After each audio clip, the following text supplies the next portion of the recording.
you should have just finished watching the video of the Read Aloud, The Ugly Duckling. And today in Reader's Workshop, our teaching point is that readers identify the moral of a story by understanding the author's message.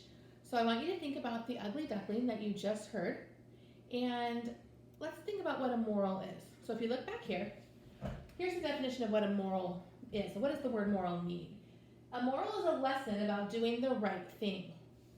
And some examples of different morals might be to always tell the truth, or treat others how you want to be treated. That's the golden rule. I'm sure you've heard of that at home. Or perhaps keep your promises. That might be another moral of a story or a lesson.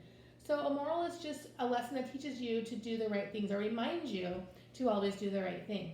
So today in the story, The Ugly Duckling, there was definitely a lesson to be learned, a moral of that story.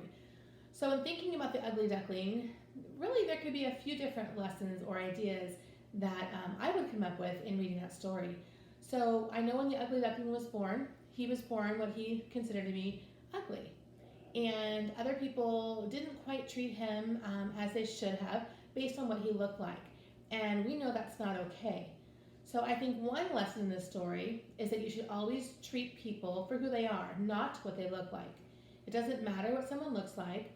What matters is what's on the inside of someone. So that is one of the morals of the story.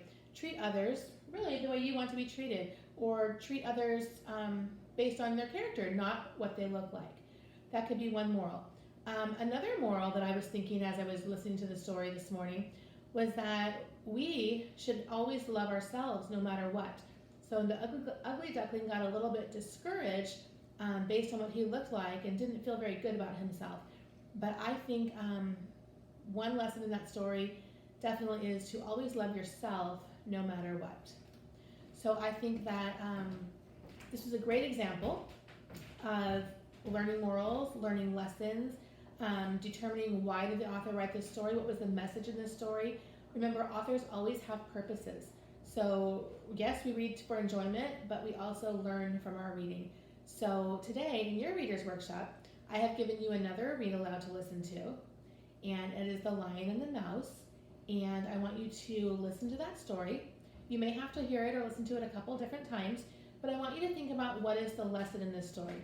What is the author trying to teach us?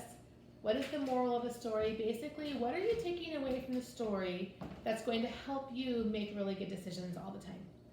All right, so work on it today. If you have any questions, dojo me and I can help you out. All right, guys.